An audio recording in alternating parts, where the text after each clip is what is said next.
It was fast. But anyway, the second deal that I did was with the World Playhouse.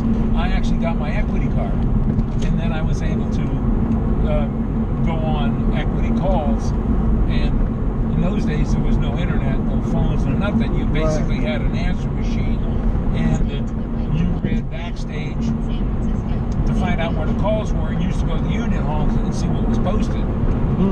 So I performed a lot. I performed. I caught one show. It was a one-man show. That, in New York, these are big shows, right? Well, it depends. I mean, I did off-Broadway. I never, I didn't have the chops to do Broadway or because I can't sing and I don't dance. Right. So it's kind of like, guess what? Here's a guy who's a young kid who's trying to break in as an actor, and everybody in the world's doing that. So it's kind of like, yeah, good luck. But it's not like you can't work in the profession if you work anywhere. Right. And I did get a deal working because I had an education background. So I got a job for a company called the School Assembly Service. School Assembly Service put on these lecture series throughout the country. And it'd be a 1-hour show, and it generally is a one-man show that would be in front of the school, the whole school. And I did 2 different shows. One was called The Incredible Human Mind. The other one was called Ecology Today. And basically... Ecology? Ecology. Which is basically the interaction between... Yeah. So anyway, between the 2 shows, I did 500 shows. Wow. So, and it was like the closest thing to independent that you've ever been, because you do 2 or 3 shows a day in different little towns. And on Friday, you'd pull into a general delivery post office, and there would be a check waiting for you there for your week's work. So you were a road show? Yeah. And it was great because I traveled, all over the Midwest. The booking agent was out of Chicago, so they primarily did all the way from Ohio to Iowa. So how long did you do that for? I did that for about 1.5 years. I did it for 3 semesters.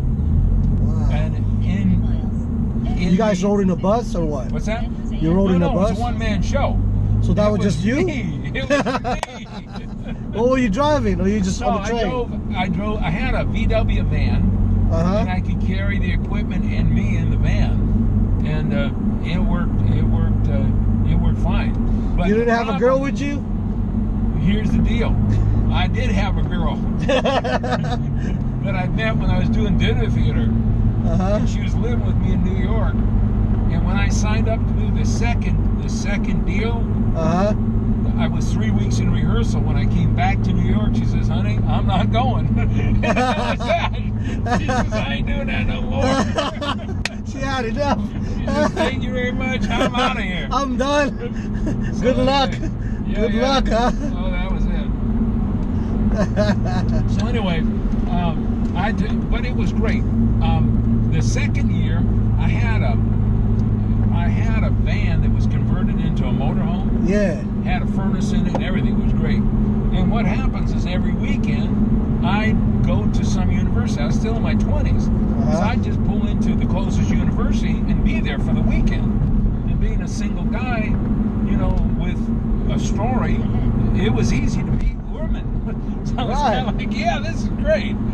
So, and sometimes some of them get attached and they go on the road with me for a week or so. Yeah, we're going to go on an adventure. Oh yeah, it's adventure time. Yeah. So no, that was a lot of fun. But anyway, I finally got back from that deal, and I did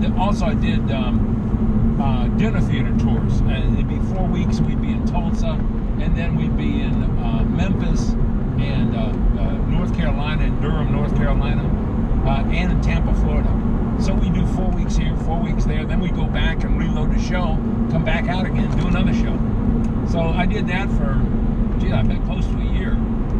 But then it was kind of interesting because I was at the Union Hall, and there was this ad that in Manhattan, they wanted an apprentice auctioneer, and the guy, and I always wondered how that ad got into the equity office. But the guy who was the great on the Fruit of the Loom commercials, remember when they had people acting like the fruits. Yeah. Anyway, maybe before your time. No, I remember that. But anyway, he's the one that knew the guy who was doing the auction, who put the ad in the Actors Equity office. So anyway, I went and got the job, and I'm thinking, wow, look at that. Got a little audience. I see him 6 days a week. I get paid, and guess what? I'm home every night. I like that deal. So anyway, I did that for close to 2 years, and at the end of the 2 years, I realized I could make more money finding the product and selling it than I could working calling bids. So you started calling bids at a young age? I call bids no, not really, no, because you figure a lot of guys call bids when they're in their 20s, and I had turned 30 at that point. I was 30 years old. And the point is, that was a flat pitch. A flat pitch is an old carny way of selling, and basically they don't roll the numbers. What they do is pretty much like we do the deal with the trips. Okay. They just call the numbers up past the money, and then bring it down, and then do a pass out. Yeah, I got you. So basically, in fact, it was interesting because it took 10 years before I learned how to roll numbers. You know, with a chant. Yeah. Never did a chant before that. But what was interesting, then I became a wholesaler in Midtown with another fellow. And in 2 years, we were making more than $1 million a year. We were killing it. No kidding. Oh, we were killing it. You were making that much money? Oh, yeah. Yeah, I had a new El Dorado. I had a penthouse on the Hudson River. I was doing good. What? Oh, because buying, selling stuff. Wholesale. Yeah. Man, we were, and the point is, I was single. I was, 24/7 working. Right. So it's kind of like, yeah, man, this is easy. And then the guy that I was going to graduate school with, we stayed in touch. And what he was going to do, he says, I'm going to Vegas for my little vacation. He said, you want to go for a ride? So I, of course, said, yeah. Of course. So 3 weeks in Vegas, I'm thinking, man, this is a lot of fun. Yeah. So I came back and immediately sold my half of the deal to my partner. Right. And I said, thank you very much. I'm out of here. So I moved to Vegas, and that went on to another chapter of my life. And I learned how to, when I was in Vegas. Did you meet Liza over there? Yes. So what happened? So you bought a house over there and all that, right? Yeah, I did all kinds of things. That was another chapter. Yeah. So anyway, when I was in Vegas, the first thing I did is I had a little money coming in because I sold my business. So I had a little bit of money and I had a new El Dorado. Actually, the car was getting older now. But so a lot of people kind of wonder what I was doing because I didn't work. But what I did do was I went to dealing school to learn how to deal cards and trap games. And I figured, well, I'll do that. And within 6 months, I realized that was boring as hell. But I did understand that I ran into some people that taught me how to A, count cards, and B, how to do systems betting, which you can go broke doing that as well. But you can also get rich. Yeah, but you don't get it. What I did do was I figured out how to move money through the sports betting. Yeah. And actually that turned out fine. I did that for a couple of years. And that was actually a lot saner. And then I bought a house, and it was interesting because there was, it was kind of an easy way of an existing. And then what happened was I ran into a fellow who was some kind of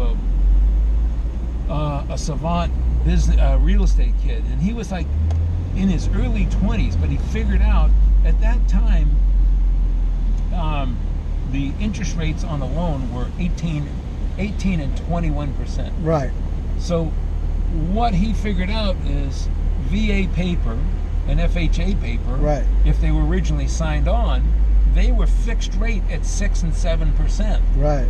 So what we would do is we would buy people's homes and trade them whatever we could for their equity, but then take the house and sell it with a 13 or 14% note, which would save the buyer about 4 or 5%, but the buyer would have to pay us and we'd pay the note. So we were making 7% on the bank's money. That worked great for about 2 years. That was another hustle. But the banks were getting pissed. But back then, that was legit. Yeah, no, it wasn't against the law. It's just that people preferred you didn't do that. Right. So anyway, and now I'd been in Vegas for about 4.5 years. In fact, I met Liza because she was the rental agent at this law offices / real estate offices building right downtown. It wasn't downtown, it was out on the strip. She was working there. Yeah, she was basically a little rental agent. And I looked into her eyes, I said, you know something, that's probably one of the last honest faces I'm going to see. She just got out of college. She had just gotten out of college, and you know, we But she's not originally from Vegas. No, she's from Michigan. So she just moved to Vegas for a couple of work or something? Her parents, her father retired, and he moved to Vegas with his wife. Actually, they went to San Diego, and then they moved to Vegas. And when she got out of college, she moved to Vegas because a young kid. She was 22 years old. She's looking for an adventure too. Yeah, no, she was just basically going to where her parents were. Right. So anyway, she moved into Vegas and just had no interest at all in gambling. And I mean, I was absolutely nuts. So it's it was a mix. But after about 4 years, I mean, I had enough of Vegas. Right. I mean, it's kind of like going to Disneyland, but then deciding you're going to live in it. Right. You live at the amusement park. You know, and it's like, it's great for a while, but man, after a while, it's kind of like, no, that's not, not me. So anyway, I had too fast. Kept a relationship with my ex-business partner. So we decided to go back to New York City. And I was in New York for probably 4 or 5 months. And that deal that we were going to do didn't work out.